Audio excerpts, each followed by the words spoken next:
Hello again. I would like to explain you one little situation that we have with the C3P or C3 portal, previously known as XDCAM Air system, and it is related to the FX6 when tried to be connected to that system. Maybe you know that in other videos in this channel I explained how to connect a Z280 or an FX9, which is the camera I'm shooting from, directly to the system. But in the case of FX6, there is a function that is not there, which is the network client mode, aka QoS, aka quality of service, which is the way in which we have named the way to transmit the video through the network. The good thing is that we are very good developing codecs, so we don't need to analyze the signal outside of the camera in baseband, but what we can do is, for instance, discriminate what is going on in the image, and depending on the environment, the communications environment of the camera, that the camera is inside, then it can conform the traffic, it can adapt to that situation. But in this case, we cannot have that network client mode system. Therefore, we cannot use one of the three main pillars that we have in the C3 portal, which is the live workflow, let's say. There is a second one, which is the interesting one for this video, which is the file-based workflow, in which we can either upload the proxy files or the high-res files. But in this camera, we have a basic Wi-Fi connection, but for instance, we don't have a high-speed connection via, let's say, 4G or 5G, or even through Ethernet. We will need an adapter, and it's not so smooth or so comfortable. So what we can do is to connect the camera to an external device, like my phone. This is an Xperia 1 II, via USB, and then the camera can transmit those files very quickly to the mobile phone, and then the mobile phone is going to be like an intermediate server, which is the one that uploads the file or plays with the file in terms of uploading into the system. So the way to connect it is via USB-C to USB-C in this case, in my phone's case, okay? So now when we shoot, depending on the configuration of the camera, and that's something we will see later, we can now directly upload either the proxy or the high-res file into the C3 portal, okay? Obviously, we need some configuration. This is what I will explain later. But basically, this way, we can do that, and we can play with some other parameters. And also, we can do one thing, which is a very great advantage, in my humble opinion, which is, imagine that you are shooting a press release or press conference, and it takes 1 hour, 2 hours, whatever. In a, let's say, classic workflow, you would need the whole clip to create the proxy and then to upload the proxy. Therefore, you would need to wait till the end or to some break in the middle of that press conference. And you cannot transmit those files unless the cameraman or woman is skilled enough to, from time to time, stop and re-trigger the recording in the system, in the camera. But with the C3 portal, what we can do with the proxy workflow is do something called chunking. So we split the video in 30 seconds or 60 seconds or 2 minutes subclips that we can cut and transmit, cut and transmit, cut and transmit. And in the end, when everything is finally recorded, the whole clip, obviously it is assembled, let's say. But you can start working in C3 portal with the chunks or those little sausages that we are putting one before the other. And then, obviously, your workflow is going to be much more agile. I will try to do it properly. This is just the intro, so we will jump into that later. But just for you to know, what we have here is, obviously, the camera, USB cable to the mobile phone, I am trying to record the camera menus or what's going on in the camera through a Ninja Blade. So I will try to record also the screen in my mobile phone, the camera, and what's going on in the C3 portal interface, which I have here. Also, I have, as I was telling you, an FX9, which is the main camera, and a secondary camera, which is the FS5. So, crossing fingers in order to try to explain it properly to you. So, as I told you, what we need in this case is an USB-C to USB-C cable between the camera and my mobile phone. I'm going to try, let's see if it happens happily, that I record what's going on in my mobile phone. Okay, start. What's going on in my camera and what's going on in my C3P interface, okay? So the first time you connect the C3P application to the camera is obviously needs more steps than in this situation, but they are quite easy. It's just to follow the steps and it's very easy. In this case, what I'm going to do is to reconnect to this camera, which in the past I had been connected to. So I directly launch my application, my C3 portal application. So I have an username and a password inside the C3P environment. If you don't have them, you will need to ask your webmaster or the administrator to provide them to you. In that case, probably you are a freelance or somebody that doesn't usually work in a broadcast environment or that broadcaster environment, so you will need to have those data. And now you can see that I have a launching space. So what I'm going to do is to click on the camera plus arrow that you can see in the upper right side of the screen. And then I can connect to either a camera or a card reader. This means that a big part of this workflow that you can see here can be done also, let's say, offline. So you don't need to have the camera in front of you, but you can simply get the card and the reader, and then you can do the equivalent to what we're going to do right now with the camera. So in this case, I will select just camera, and now you can see that I can select between two cameras. In this case, I'm going to select obviously the FX6, but as I have told you, this is because I have connected the camera before in the past at any moment. So now I select that one, next. Okay, be careful, the tethering function to share the connection needs to be activated. So yeah, I will jump into that menu in my mobile phone. Sorry, because I think it's in Spanish, yes, okay, but it's simply, okay, share my connection via USB. Okay, and then next. Now it is connecting to the camera and cannot detect the camera, okay, because maybe it hasn't been connected for a while. It's like a security system, but I can read the QR code that is shown in the camera. How to do that? You can jump into the menu called Network and then Setup for Mobile App. Setup, and now I select Scan QR code, and I will simply, let's say, take a snapshot or a photo of it, and now it is connecting to the camera.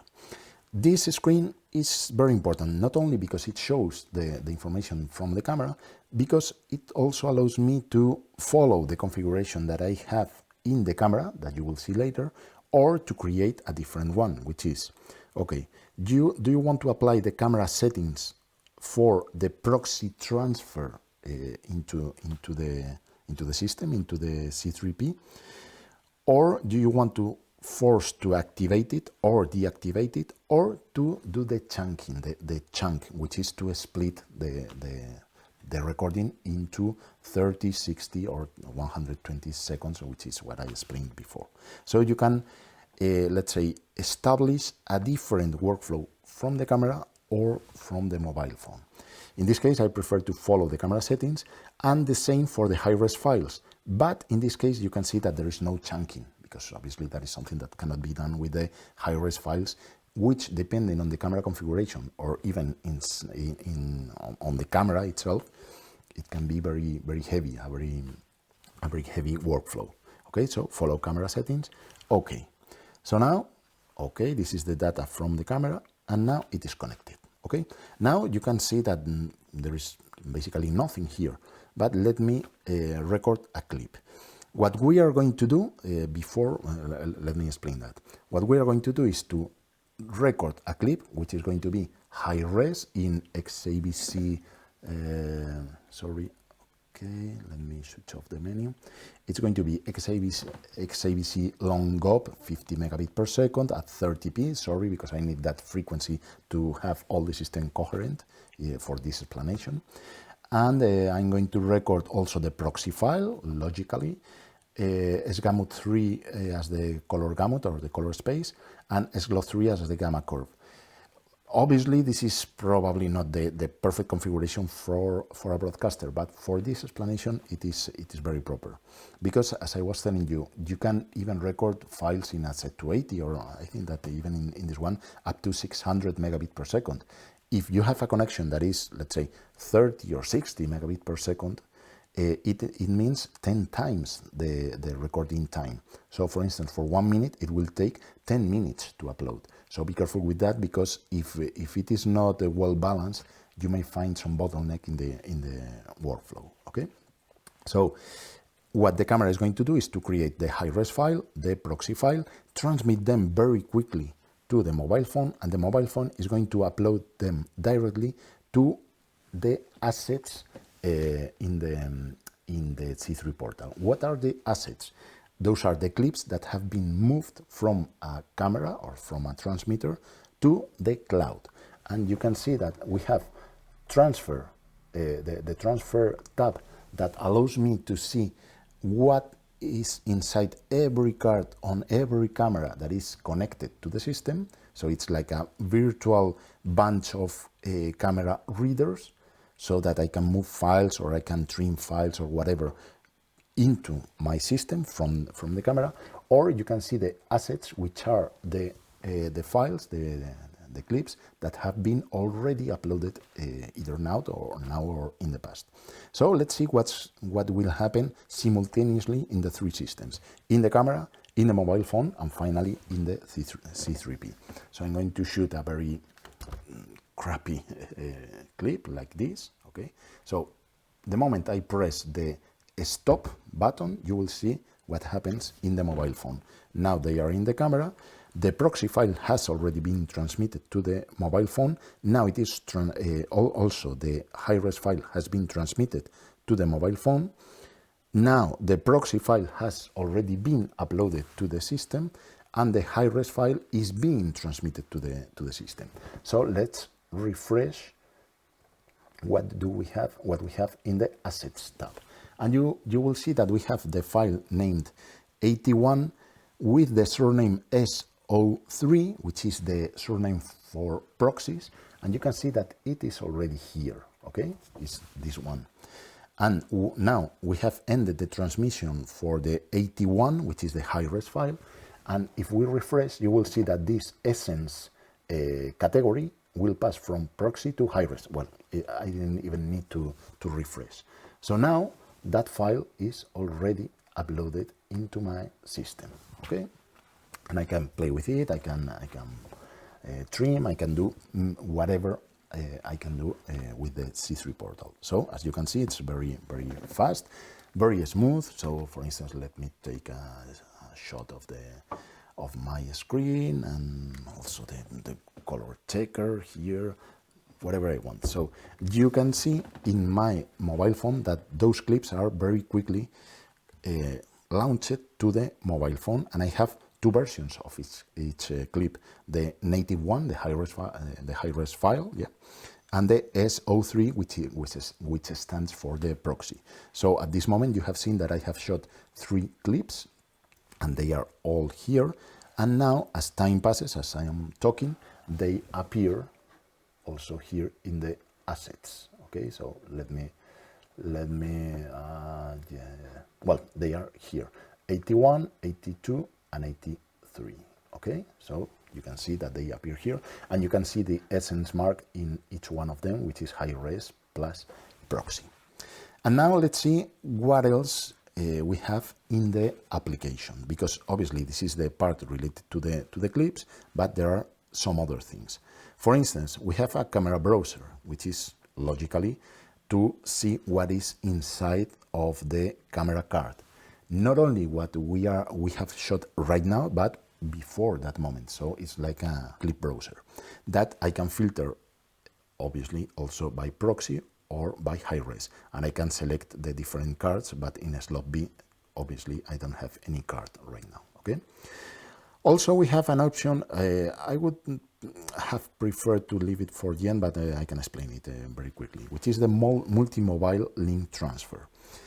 Now you can see that it is set to off, but if I have several mobile phones or more mobile phones, I can multiply the bandwidth. So for instance, that situation that I was explaining, in which you have a 600 megabit per second file through one mobile phone, if you have two mobile phones, you can reduce more or less by 2 the time to upload, because you are duplicating the bandwidth.